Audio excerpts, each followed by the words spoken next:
Hello everyone, for today's video ay tayo slice ng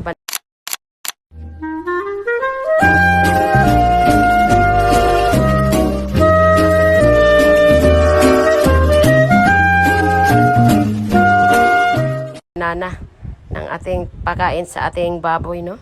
At ito pala araw-araw nito ako sa farm. Minsan nagluluto ako ng laon, yung gabi. Nilagyan ko ng binlid, yung maliliit na pino na bigas. Sorry sa aking language, no? Ang magbabasa sa akin dyan. At yung magpapakain tayo ng snack lang yan, mga palangga, tanghali. Kasi mga buntis na pala yung aking mga baboy, kailangan natin, hindi natin patabain para hindi matunaw daw yung baby. So yan pala ay naglaon kami, nilagyan namin yung gabi. Nilagyan namin ng bigas na maliliit at yung nagpakain pala ko sa inahin, mga palangga.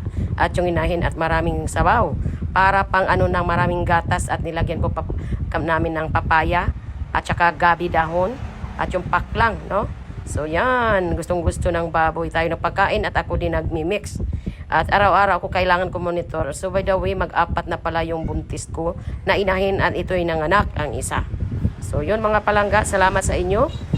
Pasensya na maingay sa labas. At yun, pinapakain ko palagi yan para maraming panggatas.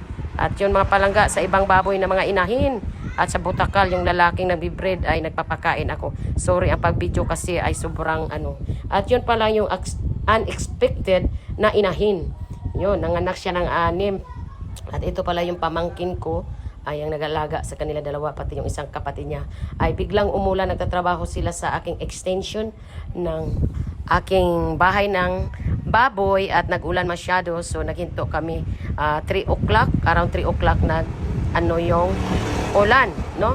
So yan ay ako'y nagduyan-duyan, nandiyon ako sa swing habang nagulan. So yun palang nakita niyo may hollow block, yun pala ay na sila, bubungkal ng lupa, ililibil na nila para mag flooring, at bukas nilalagyan nila ng poste para patayuan at lagyan ng atip, no?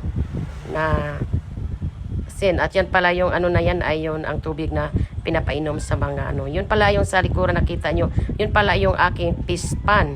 So yan pala yung boar, in other words, ay butakal or lalaki yung nagbe-breed sa mga inahin. So yun pala ay 2 weeks na yung mga biik. At yan pala ako kasi maulan mga palangga. So yung mga pamangkin ko kapatid at ang carpenter ay nagpahulay, nagpahinga dahil sa sobrang lakas. At ito si Inday ay sa tangkal. O yan, natutulog kasi busog na ang aking inahin at mga biik. So yun mga palangga, no? Tingnan nyo mga palangga, yan ang buhay. Pag mga anak yung aking mga baboy na bigla lahat sila sa isang 1 week, ilan sila ang mga anak. So yan mga palangga, mayroon para kami mga lalaki dyan, 2 butakal. At yan para sa likuran ko na pang lalaki yung boar. Ay grabe, 24 ang anak yan, ang malaki yung mga biik na yan. Bili ko ay mahal yan, no?